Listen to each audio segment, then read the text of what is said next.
Bhagavat Gita chapter 1 verse 10। Bhagavad Gita अध्याय 1 श्लोक 10। श्लोक राक्षसं तदस्माकं बलं भीष्माभिरक्षितं सत्यं त्विदेमे तेषां बलं भीष्माभिरक्षितम्। अनुवाद। दोस्तों, द्रोणाचार्य कृपाचार्य जी से कहते हैं कि हमारी सेना की शक्ति असीमित है और हम पितामह भीष्म द्वारा सुरक्षित रूप से संगठित हैं, जबकि भीम द्वारा सावधानी पूर्वक संगठित पांडव सेना की शक्ति सीमित है। दोस्तों, अब हम इसके बारे में डिटेल से समझते हैं। टीका कमेंट्री। कौरव सेना के सेनापति भीष्म पितामह थे।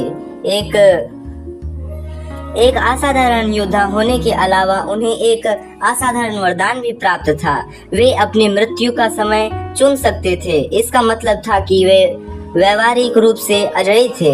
दुर्योधन को लगा कि भीष्म के नेतृत्व में उनकी सेना अजेय थी, जबकि पांडव सेना दुर्योधन के कट्टर दुश्मन भीम द्वारा सुरक्षित थी। इसलिए उसने अपने दादा भीष्म की ताकत की तुलना अपने चचेरे भाई भीम से करना शुरू कर दिया। जैसा कि कहावत है,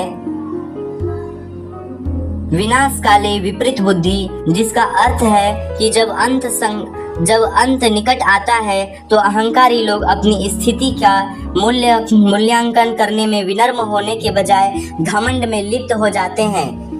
भाग्य कि यह दुखद विडंबना यहाँ दुर्योधन के आत्म प्रशंसा पूर्ण कथन में परिलक्षित होती है कि भीष्म द्वारा सुरक्षित उनकी सेना की ताकत असीमित थी। हालांकि कौरव और पांडव दोनों ही भीष्म के पोते थे और कुरु परिवार के सबसे बुजुर्ग जीवित सदस्य होने के नाते वह उनके कल्याण के बारे में चिंतित थे। वह पांडवों के प्रति दयालु थे, लेकिन हस्तिनापुर के सिंहासन और उसके विषयों के प्रति अपनी नैतिक प्रतिबद्धता से बंधे थे। इसलिए आधे मन से उन्होंने कौरव सेना का नेतृत्व उनके खिलाफ किया। भीष्म को यह भी पता था कि इस धर्म युद्ध में दुनिया के सभी महान योद्धाओं के साथ साथ स्वयं भगवान कृष्ण भी मौजूद थे। भगवान कृष्ण